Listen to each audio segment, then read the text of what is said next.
Subscribe करें हमारे channel Amor mathematics को एंड लेटेस्ट वीडियो नोटिफिकेशन के लिए इस बेल आइकन को दबाएं। Hello friends, welcome to Amor mathematics. Amor mathematics में आप सबका स्वागत है। गाइस, बैंकिंग का फॉर्म निकला हुआ है, ठीक है। और बैंकिंग के जितने भी एग्जाम होते हैं उसको करवाता है आईबीपीएस, ठीक है। तो आईबीपीएस ने एक फॉर्म निकाला है, किसके लिए? रीजनल रूरल बैंक के लिए, यानी कि आरआरबी के लिए। आपके ग्रामीण में इनकी शाखाएं होती हैं।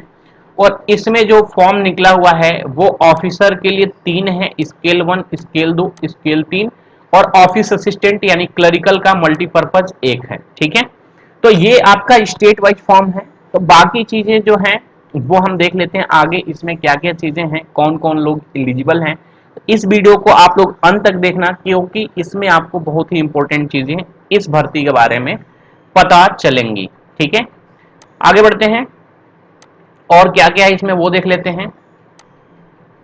सबसे पहले देख लेते हैं कि ये फॉर्म कब से भरा जाना स्टार्ट हुआ है। तो जो ऑनलाइन रजिस्ट्रेशन जो है वो आपका स्टार्ट होगा 1 जुलाई से, और ये कब तक रहेगा? 21 जुलाई तक ये फॉर्म भरा जाएगा, ठीक है। तो जब तक फॉर्म भरा जाता है उतने ही टाइम तक आप पेमेंट भी कर सकते हो। पेमेंट के लिए आपको एक्स्ट्रा टाइम नहीं मिलता है।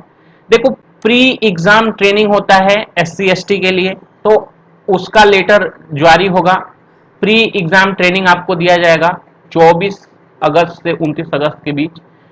जो इसमें प्री और मेन 2 एग्जाम होते हैं। तो प्री का जो डाउनलोड होगा कॉल लेटर वो अगस्त में होगा, और जो आपका प्री का एग्जाम होगा वो कब होगा? सितंबर और अक्टूबर में, ठीक है। रिजल्ट आपका अक्टूबर में आ जाएगा। फिर ऑनलाइन एग्जाम मेंस का कब होगा? अक्टूबर नवंबर में। बहुत ही जल्दी जल्दी बैंकिंग के एग्जाम होते हैं, ठीक है। और आपका अलॉटमेंट है तीनों लोगों का, वो कब तक हो जाएगा? जनवरी 2021 में। तो गाइस, ये जो भी डेट दी हुई है, बैंकिंग अपने टाइम से सारा एग्जाम करवा लेता है, बशर्ते कि ये कोरोना का कुछ वैसा प्रभाव ना रहे, ठीक है। तो ये जो प्री का एग्जाम सितंबर अक्टूबर तक इन्होंने दिया है, तब तक आपके एग्जाम श्योर शॉर्ट हो जाएंगे। तो इनमें ये सारी डेट आप लोग देख लेना। आगे और देख लेते हैं इसमें और भर्ती में क्या क्या चीजें हैं, क्या एलिजिबिलिटी है आपकी। देखो, चूंकि इसमें 4 पोस्ट हैं, ऑफिसर स्केल 1, इसके साथ साथ स्केल 2 और स्केल 3 की है, लेकिन उन दोनों में आपका वर्क एक्सपीरियंस मांग रहा था, इसीलिए हमने उसको नहीं डाला। ये इसके लिए जिसमें एक्सपीरियंस आपका 0 है, ठीक है। तो गाइज, ऑफिस असिस्टेंट के लिए आपकी एजुकेशन क्वालिफिकेशन होना चाहिए, ठीक है। कितनी होनी चाहिए? बैचलर डिग्री होनी चाहिए। लोकल लैंग्वेज में आप दक्ष होने चाहिए, और आपको कंप्यूटर का वर्किंग नॉलेज होना चाहिए, ठीक है। वर्किंग नॉलेज का मतलब ये है कि आप पीडीएफ बनाना और बाकी वर्ड डॉक्यूमेंट और ये सारी चीजें आपको आती हो, छोटा मोटा चीजें आपको आती हो तो चल जाएगा। लोकल लैंग्वेज क्या है? क्योंकि ये रीजनल रूरल बैंक है, तो जैसे मान लो कि अगर साउथ में कोई बैंक है तो वहां पे जो उसकी लैंग्वेज होगी, बंगाल में अलग होगी, यूपी बिहार बाकी जो हिंदी बेल्ट है वहां पे हिंदी होगी, कहीं पे संस्कृत भी मांगते हैं, जैसे हरियाणा में मांग लेते हैं, हिमाचल प्रदेश में मांग लेते हैं। और ऑफिसर स्केल 1 के लिए भी गई आपकी बैचलर डिग्री होनी चाहिए, और साथ साथ आपको लैंग्वेज जो रीजनल लैंग्वेज है उसमें आपको दक्ष होना पड़ेगा। साथ साथ आपको वर्किंग नॉलेज कंप्यूटर का होना जरूरी है। और आगे देख लेते हैं इसमें और क्या क्या चीजें आपके जानने योग्य हैं। देखो, एज गाइज ये काउंट करते हैं कहां से?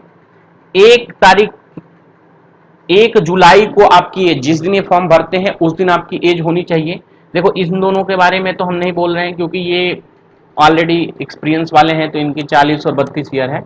ऑफिसर स्केल 1 असिस्टेंट मैनेजर की जॉब मिनिमम 18 वर्ष और 20-30 वर्ष से नीचे होना चाहिए। यानी कि कोई भी बच्चा 3/7/1990 से पहले का ना हो, और 30/6/2002 के बाद का ना हो, ठीक है।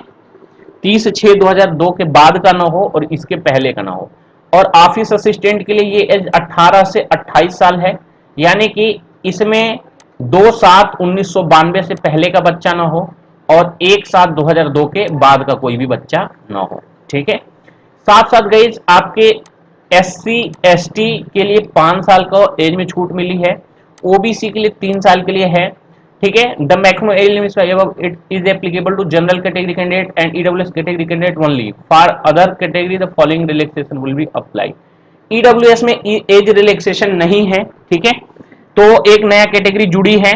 तो गाइज ये जो आपको रिजर्वेशन में लाभ मिलता था सेंट्रल गवर्नमेंट में, वो एज इट इज है ओबीसी, और बाकी लोगों के लिए, एक सर्विसमैन जितना भी आपको मिलता था उतना ही मिलता रहेगा।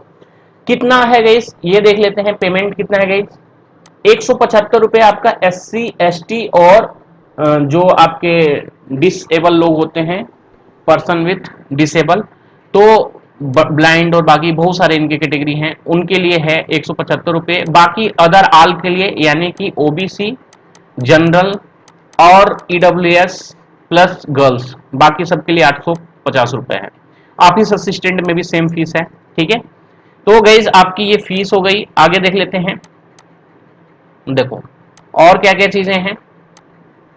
आपका ऑनलाइन एग्जामिनेशन दो पार्ट में हमने बताया होगा। देखो जो ऑफिस असिस्टेंट है, जो क्लरिकल एग्जाम है, इसमें केवल प्री और मेंस है, लेकिन जो ऑफिसर वाला एग्जाम है इसमें इंटरव्यू भी है, ठीक है। तो प्री में आपका केवल रीजनिंग और मैथ से क्वेश्चन पूछे जाएंगे, 40-40 क्वेश्चन होंगे, उतने ही नंबर के होंगे, 80 क्वेश्चन होंगे, 80 नंबर के होंगे। आपको समय जो मिलेगा वो मिलेगा 45 मिनट। साथ ही साथ आपको एक चीज और भी ध्यान रखना है कि दोनों में एक मिनिमम क्वालिफिकेशन नंबर होता है, उसको आपको प्राप्त करना जरूरी होता है। सबका अलग अलग होता है, किसी में तो ये, इसमें दो टाइप के आपको कट ऑफ निकालनी होती है, एक तो सेक्शनल कट ऑफ और दूसरा ओवरऑल कट ऑफ, ठीक है। ऐसे ही ऑफिसर स्केल 1 में आपकी रीजनिंग और क्वांट होगा 40-40 नंबर के, और इसमें भी 80 क्वेश्चन 80 नंबर के होंगे, इसमें भी टाइम आपको मिलेगा 45 मिनट, ठीक है। और आपको candidate for both post have to qualify in both the test by scoring securing minimum cut off marks, वही बातें बता रहा है, ठीक है। और 1/4 की नेगेटिव मार्किंग होती है, ये भी आप लोग ध्यान रखना, ठीक है।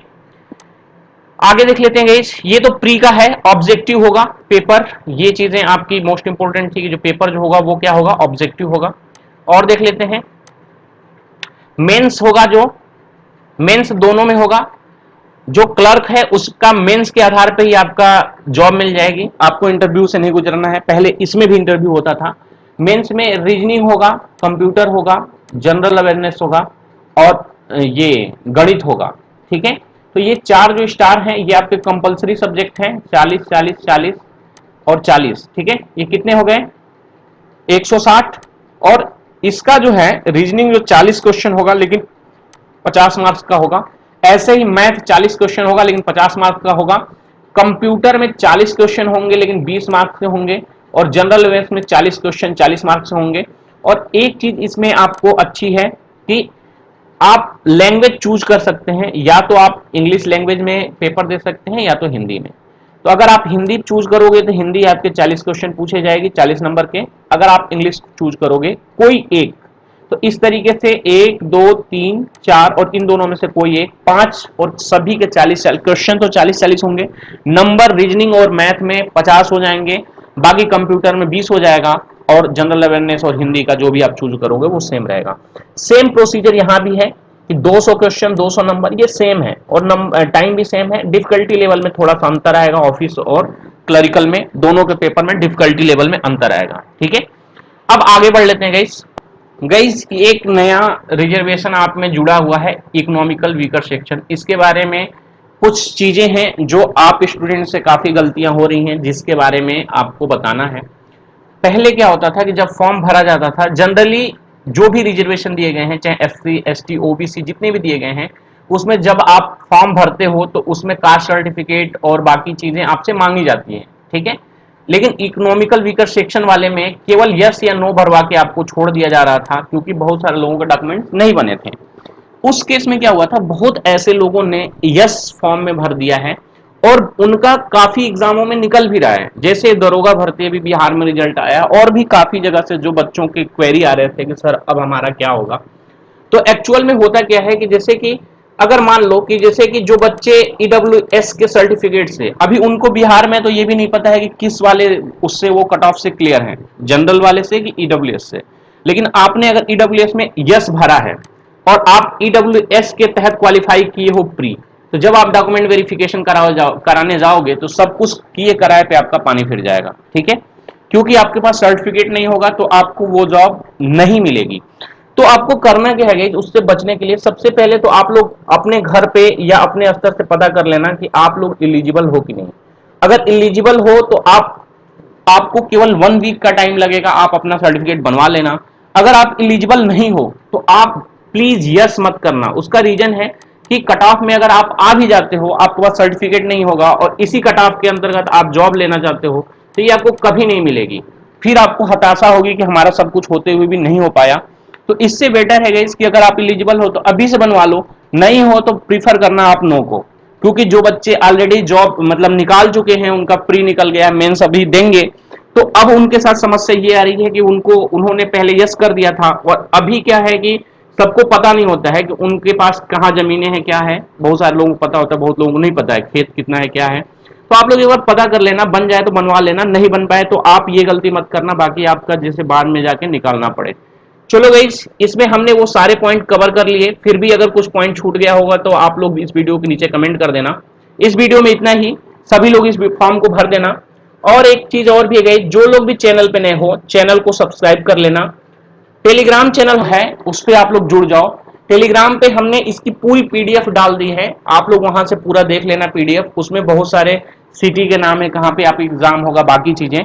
आप फेसबुक पेज से हमसे जुड़ सकते हो, यूट्यूब पे, सबका लिंक इस वीडियो के डिस्क्रिप्शन में है। इस वीडियो में इतना ही। वीडियो देखने के लिए आप लोगों का बहुत बहुत धन्यवाद। Thank you.